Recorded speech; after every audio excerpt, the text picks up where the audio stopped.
मेरा नाम खालिद हसन है। और वैसे तो मैं इस ज़माने में एक मासूम से आशिक की दिलों की बातों को लिखता हूँ। बट क्या बात।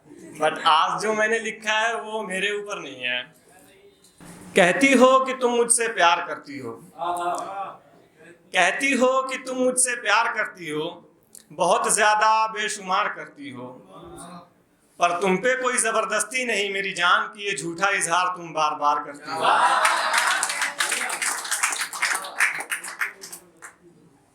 तो ये तो उसकी जो फर्स्ट स्टेज थी तब की बात है। और फिर बाद में धीरे धीरे उसके जो हालात हैं बीच में उन दोनों के वो बिगड़ने लगते हैं। तो उस पर मैंने लिखा था कि हालात बिगड़ने लगे और बिगड़ने लगे तुम भी, हालात बिगड़ने लगे और बिगड़ने लगे तुम भी, फासले बढ़ने लगे और बढ़ने लगे गम भी।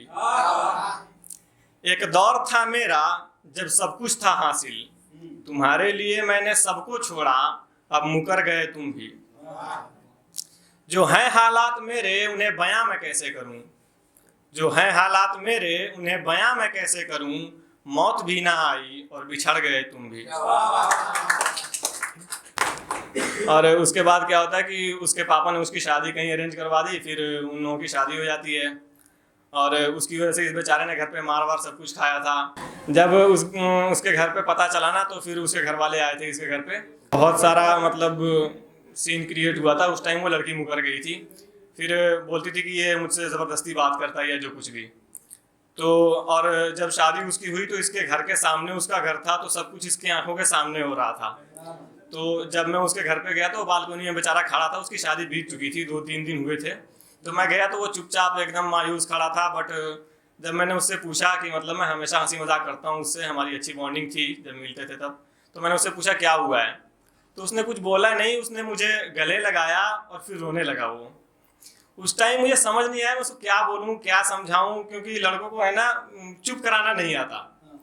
तो मैं बस चुपचाप वहाँ पे खड़ा रहा, वो रो रहा था मेरे इसी कंधे पे, मुझे अभी भी फील होता है वो। तो बाद में जो इसकी उसकी वो फीलिंग्स को मैंने लाइनों में सजाया है, अगर आपकी इजाज़त हो तो आपके सामने रखता हूँ। अरे तुम्हारी वजह से मैंने मार तक खाई, जिनसे कभी मैंने डांट तक नहीं खाई थी। अरे तुम्हारी वजह से मैंने मार तक खाई, जिनसे मैंने कभी डांट तक नहीं खाई थी। और क्या कहती हो कि मुझे भूल जाओ, अरे जब भूलना ही था तो उस रात चुपके से मेरे घर में क्यों आई थी। दिल के 1000 टुकड़े हुए थे मेरे और आंसू भी छुपा नहीं पा रहा था मैं। दिल के 1000 टुकड़े हुए थे मेरे और आंसू भी छुपा नहीं पा रहा था मैं, जिस दिन तेरे बाप ने मेरे घर के सामने तेरी मंडप सजाई थी। और कैसे मान लूं, और कैसे मान लूं कि तेरे घर वालों ने तुम्हारी शादी जबरदस्ती करवाई है। और कैसे मान लूं कि तुम्हारे घर वालों ने तुम्हारी शादी जबरदस्ती करवाई है। आखिर लहंगा तो तुम अपने पसंद से ही चुन कर लाई थी।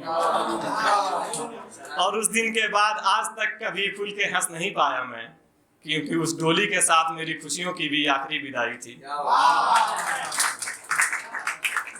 और इसी पे जब वो जा रही होती है तो लड़का चीख रहा होता है एकदम से कि मतलब अभी भी रुक जाए अगर कुछ ऐसी पॉसिबिलिटीज हो तो उसी पे मैंने उसकी चीख को लिखा है। नहीं रह सकता मैं तेरे बिना, तू प्लीज घर आ जाना यार। नहीं रह सकता मैं तेरे बिना, तू प्लीज घर आ जाना यार।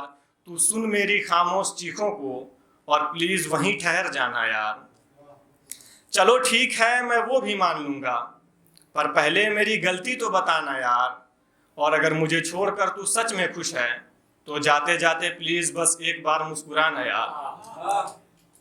और इसी के साथ लास्ट 2 लाइन बोल के मैं अपनी शायरी खत्म करना चाहूँगा। अब तो जो बीतना था वो बीत चुका, तो उस पर लिखा था मैंने, मिलना जुलना भले ही इख्तियार में नहीं अब दोनों के, मिलना जुलना भले ही इख्तियार में नहीं अब दोनों के, पर वो तस्वीरें तो अब भी हमने संभाल रखे हैं।